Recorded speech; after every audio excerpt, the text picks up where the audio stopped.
Agora, a 1xBet também é parceira do canal AV+. No primeiro comentário fixado, você vai ter a oportunidade de fazer o seu cadastro. Faça um pequeno depósito e coloque a palavra promocional AV.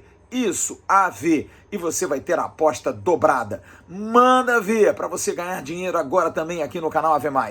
Tanto no Mais Comentários como no Faísca Tá On. Eu conto com você. A 1xBet é nossa parceira também aqui. Faça seu cadastro, dobre a sua aposta e ganhe dinheiro.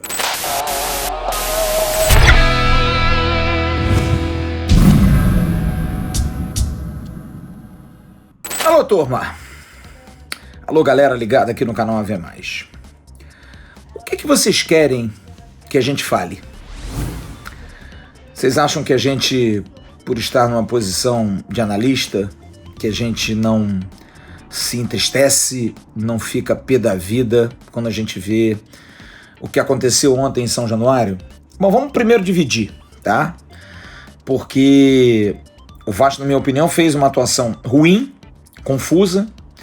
Primeiro tempo afunilando demais, com essa situação que eu não consigo ver resultado. Me desculpe o técnico Lisca, de achar que com Léo Jabá e Peck de pés trocados, você vai ter profundidade com o Léo Matos, que é um jogador de 35 anos, e com um jogador sem intensidade e velocidade. Não é mais aquele ponto esquerda que era antigamente do Marquinhos Gabriel.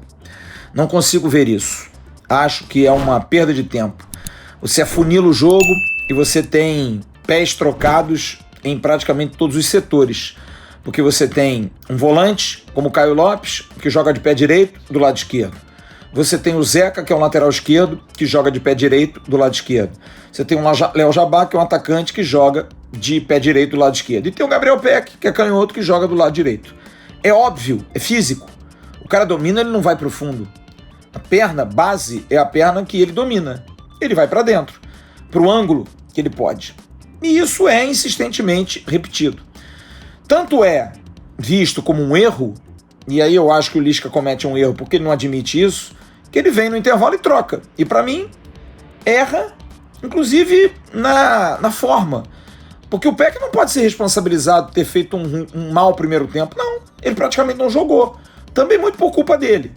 Porque eu acho que o jogador, eu já falei isso várias vezes, quando sente que não tá bom num campo, amigo, que se dane o treinador, faz outra coisa. E ele é incapaz de mudar. Vai para outro lado, inverte, chega dentro do campo, ou diga pro professor, não tô conseguindo jogar assim não, vamos trocar isso aqui. Mas é menino, aceita, sai, entra o Morato. Segundo tempo, o Vasco consegue, com o Morato, dar essa profundidade. Primeiro tempo passa ali com algumas chances, o Peck perdeu uma, Marquinhos Gabriel perdeu outra, em lances fortuitos, esporádicos. O Brasil de Pelotas pouco chegava, time muito frágil, faz poucos gols. E aí vem o segundo tempo com o Morato, o time tem a profundidade pelo lado esquerdo, tem um pênalti a seu favor. No primeiro tempo teve um pênalti, que eu vou falar no final, porque é o segundo aspecto do jogo. Teve um pênalti a seu favor marcado. O Germancano, que está num momento muito difícil, está vivendo um momento de ansiedade, acho que precisa até ser poupado talvez, ou então não, ter mais ajuda na área. De repente ali tabelar, tá junto do Daniel Amorim, Germancano bate no canto que ele geralmente bate, telegrafa, o goleiro do Brasil de Pelotas pega.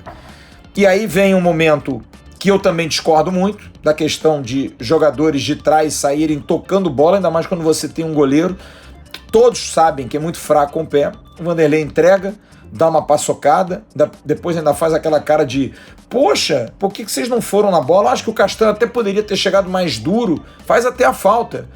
Mas o Castan preferiu apostar que poderia fazer obstáculo ao atacante do Brasil, que chuta, e o Vanderlei comete outro erro, espalma para o meio. E o atacante do Brasil de Pelotas acaba conseguindo se desvencilhar dele do Miranda e faz o gol. 1-0, cara de tragédia. Mas jogo muito picotado, o Brasil de Pelotas segurando demais a partida, complicando o jogo pela cera, desesperado, tá lá na zona de rebaixamento. O Vasco vinha perdendo para o time que está em penúltimo lugar no campeonato. E aí vai pro abafa, coloca-se quem? Daniel Amorim, o que eu também acho um erro. Porque você vai ter um jogador desse só pro abafa, só pra tragédia. Daniel Amorim sabe jogar. Daniel Amorim teve uma chance, porque ele faz um gol bonito de cabeça, mas teve uma chance pelo lado esquerdo, que ele chuta bem de canhota, é um bom centroavante, sabe jogar futebol, acho que poderia jogar junto com o Germancano, que tem saído muito da área, porque o Vasco tem esse problema, a criação é muito esporádica, o Marquinhos Gabriel até é efetivo, mas é um efetivo pouco, porque ele, tudo bem, ele pega 2 vezes na bola, pifa bem e chuta no gol. Ele deu passo para o Peck no primeiro tempo e chutou para a defesa do goleiro. Então, teoricamente, é aquele cara da estatística. 100% de aproveitamento. Mas, tocou 2 vezes na bola. Bom, é o craque que decide. Ele não decidiu. E aí o Vasco tem um problema de meias, tem um problema de chegada muito grande e os atacantes sofrem com isso. E aí o time toma o gol, fica desesperado, parte para dentro, vai tentando de qualquer maneira, faz o gol de empate com o Daniel Amorim, faz a pressão no final, mas a gente precisa abrir um parêntese para a questão da arbitragem. O Vasco foi muito prejudicado pela arbitragem, mas muito prejudicado, porque teve um gol lícito, primeiro um pênalti no primeiro tempo, que o juiz deu, próximo estava, ele dá o pênalti, e aí o VAR chama. E aí eu pergunto, para que tem árbitro? Não seria o caso do árbitro em dúvida pedir a orientação ao VAR? Não, o VAR chama. O VAR, ele sugestiona. E o árbitro que não tem tanta experiência ou personalidade acaba caindo. É pressão, o Brasil de Pelotas reclamou a semana toda. O técnico Kleber Gaúcho reclamou. Mas é o Brasil de Pelotas, não interessa, hoje todo mundo tem acesso às informações. E aí o que acontece? O Brasil de Pelotas, que teve 2 gols anulados contra o Remo, tem o VAR a seu favor. Tira um pênalti que, na minha opinião, é até discutível. Mas aí você vai para o segundo tempo, tem um pênalti em cima do Morato, que o árbitro está ainda perto, não tão perto como no primeiro, e nem VAR chama. Por quê? Porque a decisão é dele em campo, como ele fez no primeiro pênalti. Por que o VAR não sugestionou no segundo? Simplesmente porque tem vergonha, fica acanhado, vai pegar mal, vai ficar chato. Mas aí vem o lance crasso. O Vasco faz um gol lícito antes de fazer o seu gol com o Daniel Amorim. Claríssimo. É apenas ver. Não precisa de muita informação de VAR. Só que a informação é o VAR não funcionou. E aí como é que faz? Sem funcionar o VAR. Como é que faz isso? É muito complicado. O Vasco é prejudicado mais uma vez. O Vasco tem um prejuízo sério em relação a isso. Acaba sendo terrível, porque poderia ter vencido, tudo bem, perdeu o pênalti, não foi bem, jogou uma partida ruim, mas é claro que não deixaram o Vasco vencer. Mas aí eu faço a crítica. Acho que o Alexandre Pássaro fez lá o desabafo dele e coberto de razão, mas adianta do quê? Vai adiantar alguma coisa? Vai render alguma coisa? Não vai, gente, não vai render. Não vai ter respaldo, porque a CBF é uma caixa fechada. Essa mesma empresa, também por coincidência, num jogo do Vasco, que nos tirou da primeira divisão contra o Internacional, o VAR estava descalibrado. E agora, de novo, o VAR não funciona. Agora, por que não avisa os jogadores em campo? Por que não faz um alerta? Olha, o VAR parou de funcionar, porque isso muda o jogo. A característica do jogo é diferente. Mas como a gente vai acreditar numa entidade que faz o VAR no primeiro turno do campeonato não existir e no segundo existe?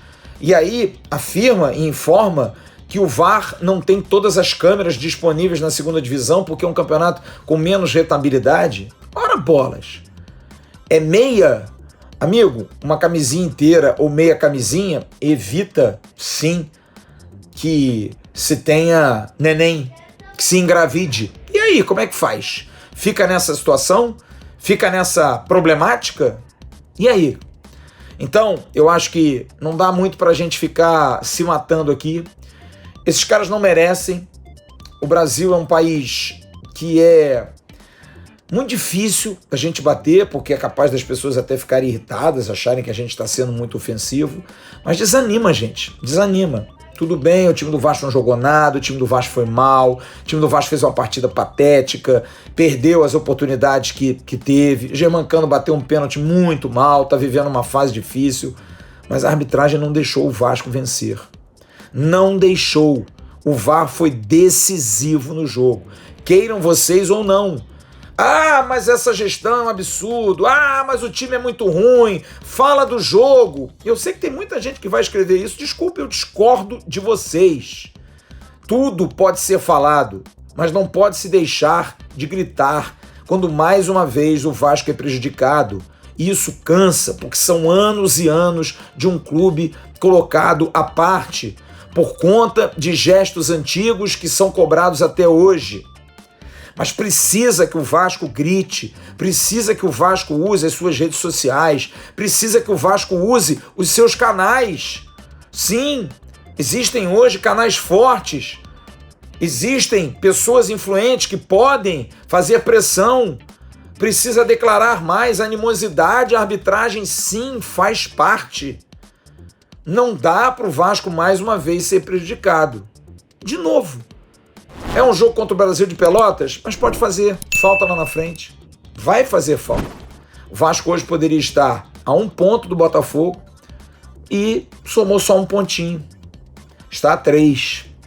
Se o Botafogo vence, abre 6 do Vasco. Então, gente, é triste, é duro. A gente sabe que o time não foi bem. A gente sabe que a gestão e as últimas gestões precisam se posicionar mais em relação a isso.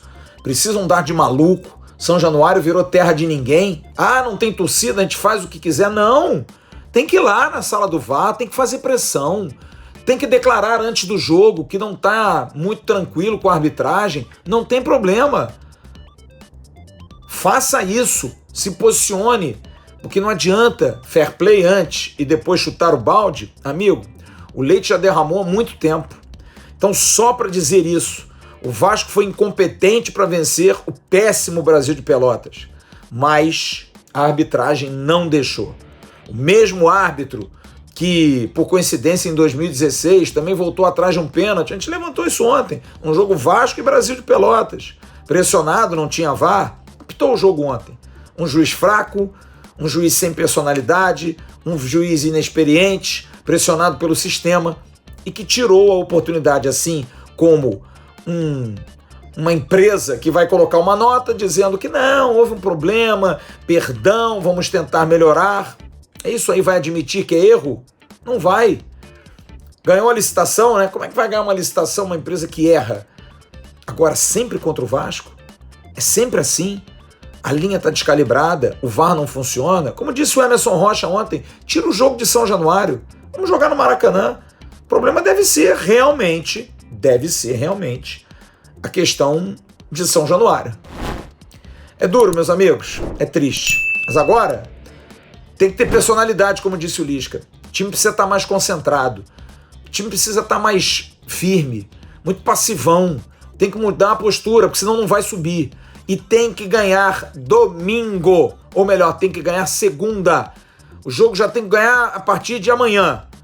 Já fazendo pressão na arbitragem, já se sabe que é o Paulo Roberto, que é um árbitro enrolado pra caramba, e tem que ganhar o jogo segunda-feira, não tem jeito, precisa ganhar o jogo. Vai com um time que tenha, mas tem que botar nos caras a cabeça do seguinte, olha, a gente é guerra, a gente precisa vencer. Porque senão, meu amigo, vai ficar cada dia mais difícil. E jogando contra 14, 15, 10 a mais, além dos 11 em campo do adversário, tá cada dia mais difícil. Grande abraço, bom sábado para vocês. Tchau, turma.